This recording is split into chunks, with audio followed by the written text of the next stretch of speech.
En teoría la tregua se mantiene, pero es un hecho que el fuego ha vuelto al estrecho de Ormuz, con intercambio de misiles, con cruce de acusaciones y con tensión en aumento. Esa tensión bélica guarda una relación causa-efecto con el precio del crudo y con las bolsas. Alta volatilidad en el crudo. Ahora mismo roza los $113 el Brent con vencimiento en julio. Tiempo real 112,91. Y temblores en las bolsas del medio mundo. El VIX de volatilidad, el llamado índice del miedo, roza los 20 puntos. Los futuros europeos vienen en rojo, en verde los americanos, y Asia muestra signo mixto, es decir, hay alta volatilidad y poca visibilidad.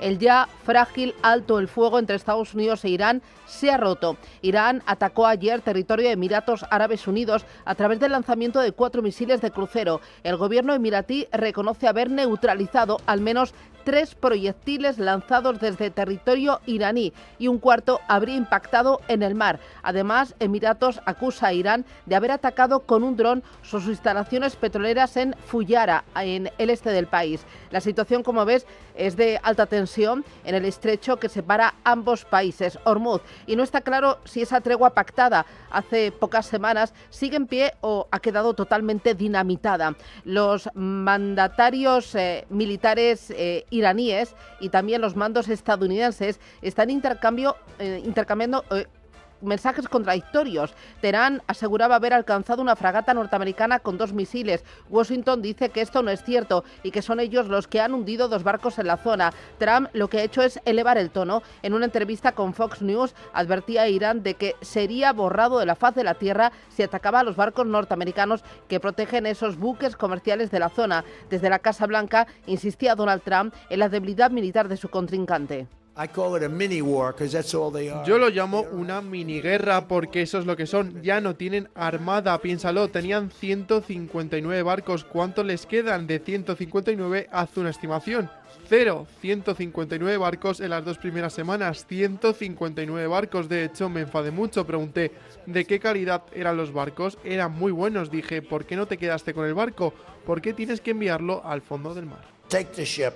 Why do you have to send it to the bottom of the sea? Bueno, la escalada se produce menos de un día después de que Trump anunciara el Proyecto Libertad, un intento de Estados Unidos por liberar a los barcos que han quedado varados como resultado del bloqueo de facto del estrecho de Ormuz por parte de Irán. El objetivo es sacar de la zona alrededor de 2.000 barcos con 20.000 marineros que llevan un mes varados allí y que ya sufren escasez de alimentos. De momento, la naviera Maersk asegura que uno de sus buques comerciales sí ha conseguido abandonar el Golfo bajo la protección militar de Estados Unidos. El Comando Central de Estados Unidos asegura que son 2 los buques mercantes que han completado ese paso por el estrecho. Con todo esto, bueno, volatilidad, agitación en todos los activos, en bolsa, en petróleo y también en el dólar. Eva Villanueva, que vuelve a fortalecerse actuando como activo refugio. Buenos días. Muy buenos días, Susana. Pues sí, es causa-efecto, como vemos el dólar volviéndose a alzarse en el refugio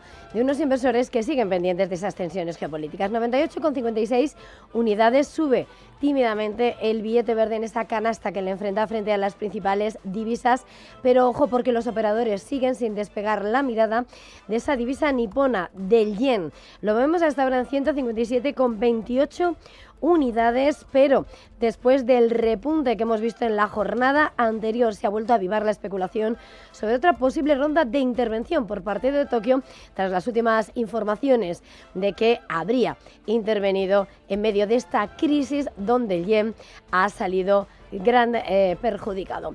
Al ver el billete verde frente al euro, vemos a la divisa comunitaria retroceder 1,1679 unidades y toda una mañana de decisión de tipos de interés donde el Banco de Australia ha decidido elevar el tipo de interés en 25 puntos básicos hasta el 4,35% como se esperaba y vemos aún así con esa decisión esperada retroceder a ese dólar australiano frente al billete verde. En los mercados lo que vemos es como Las tensiones se dejan notar. Ayer veíamos un cierre negativo en Wall Street, pero a esta hora los futuros del principal mercado del mundo se relajan. Futuros del S&P 500 que avanzan el 0,16%. También vemos a la de la tecnología, la del Nasdaq, avanzar un 0,23%, e incluso el índice de la economía más tradicional, los futuros del Dow Jones, avanzan un 0,14%. Todo tras una jornada de fuertes recortes en los principales índices neoyorquinos, donde el índice rector de Wall Street conseguía agarrarse a los 7.200 puntos, pero perdía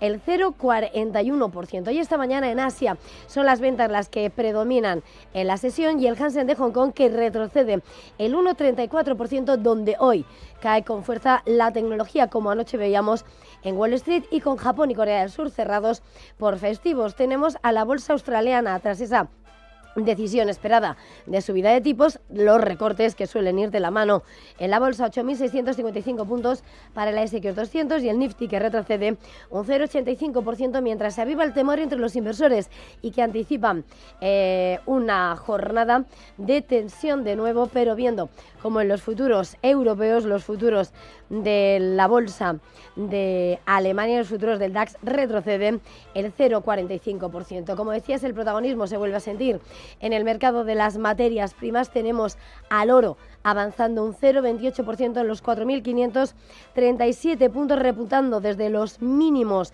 de ayer, que cayó un 2% hasta su nivel más bajo desde marzo, y donde por supuesto vemos lo que está siendo esos precios del Brent, que hasta ahora retroceden en $114 el barril, caen más de un 3%, ayer subía más de un 6%, pendientes de Hormuz. Bueno, Hormuz en el punto de mira, datos macroeconómicos también ahí en el calendario y, como no, resultados empresariales. Hoy vuelve a ser un día intenso. Acaba de presentar cuentas Banco Sabadell, gana 347 millones de euros hasta marzo y mantiene sus objetivos de rentabilidad y remuneración al accionista para 2026 y 2027. La caída del beneficio es del 29% interanual y se explica por el comportamiento ya anticipado del margen de intereses en el primer trimestre, por menores comisiones y por costes no recurrentes del nuevo plan de prejubilaciones. Escuchamos a González Bueno.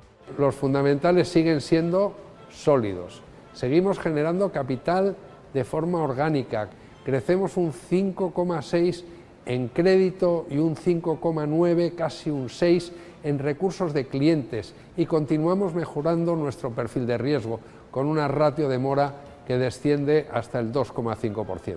Estos resultados reflejan, como ya anticipábamos, un menor margen de intereses, pero que irá mejorando de forma progresiva a lo largo del año, y también costes no recurrentes asociados al plan de prejubilaciones anunciado en febrero. Es la valoración de César González Bueno, CEO de Banco Sabadell, y tenemos ya las cuentas de HSBC. Su beneficio antes de impuestos alcanza los 9.400 millones de dólares hasta marzo, 100 millones menos que el año anterior y 200 menos de lo previsto por el mercado. Destaca la entidad desde Reino Unido un aumento de los cargos derivados de mayores pérdidas crediticias y provisiones por la guerra en Irán. Y en los próximos minutos llegarán los números de Unicaja, de Unicredit, y en Estados Unidos tenemos dos importantes, uno Palantir y el otro Paramount. La primera cae en After Hours casi un 2%, a pesar de superar estimaciones con sus cuentas entre enero y marzo. Roberto Sol, buenos días. Buenos días. Palantir ha conseguido un aumento del 85% de sus ingresos en este periodo, unos ingresos que se disparan hasta los 1.630 millones. Además de batir estimaciones,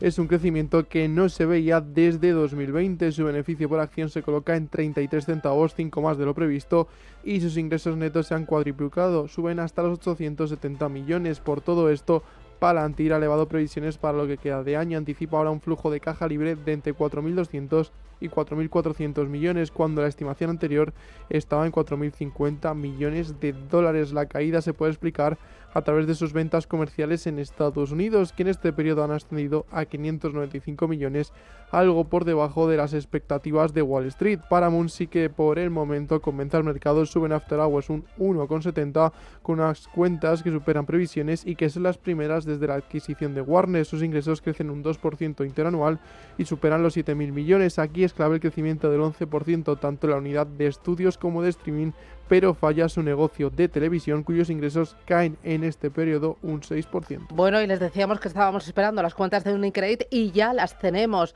La entidad en el primer trimestre ha presentado un crecimiento de los ingresos del 5% hasta 6.900 millones de euros. Supera las previsiones. Son las 7:10, 6:10 en Canarias. El día nos trae más noticias.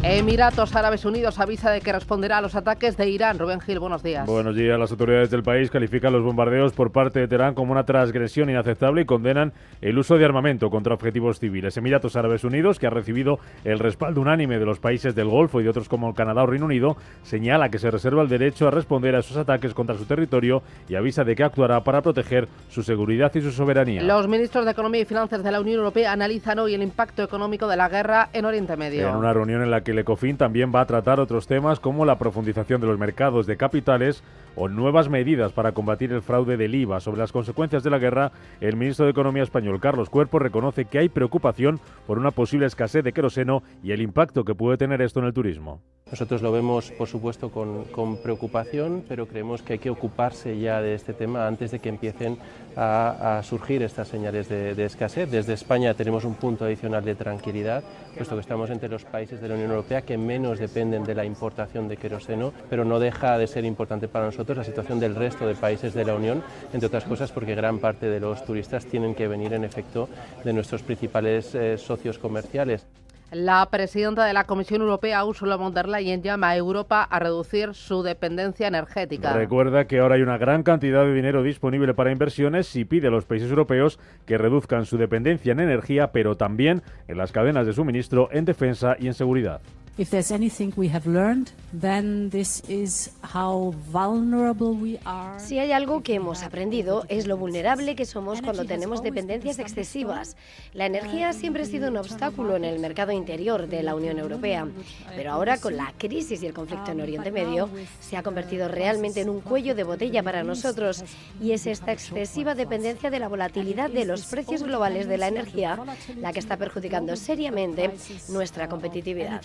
That is painfully hurting our competitiveness. Von der Leyen va incluso más allá y dice que fue un error que Alemania diera la espalda a la energía nuclear. El Banco Central Europeo podría subir tipos de interés en junio si la inflación sigue aumentando por la guerra en Irán. Los halcones del organismo, como Peter Kazimir, gobernador del Banco de Eslovaquia, ven prácticamente inevitable una subida de tipos en junio, mientras en Estados Unidos el secretario del Tesoro, Scott Bessent, confía en que los precios del petróleo bajen tras la guerra, aunque reconoce que este escenario está afectando ya al bolsillo de los estadounidenses.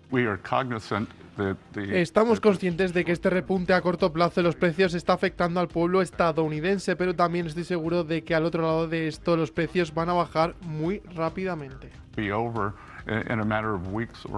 Aquí en España, los Ministerios de Trabajo y Seguridad Social publican esta mañana datos de paro registrado y afiliación de abril. Un mes tradicionalmente positivo para el mercado laboral por las contrataciones de Semana Santa. La cifra, que vamos a conocer como siempre a las 9 de la mañana, llega después de que el paro bajara en marzo en casi 23.000 personas. El Gobierno aprobará hoy en el Consejo de Ministros la oferta de empleo público de 2026. El Ejecutivo no ha querido adelantar detalles sobre cuántas plazas se incluirán y se limita a señalar que habrá una creación neta de empleo. Los sindicatos, con quien no se ha negociado esta oferta de empleo público, temen que pueda sumar su segundo recorte anual consecutivo tras el de 2025. Y Unicredit tiene previsto presentar este martes su oferta sobre Commerzbank. Lo va a hacer coincidiendo con esa presentación de resultados del primer trimestre que ya contábamos, en el que la entidad gana 3.200 millones de euros y bate previsiones. Hoy conoceremos los detalles de esa oferta. Ayer Unicredit aprobaba su ampliación de capital de 6.700 millones de euros para financiar la OPA sobre Commerzbank.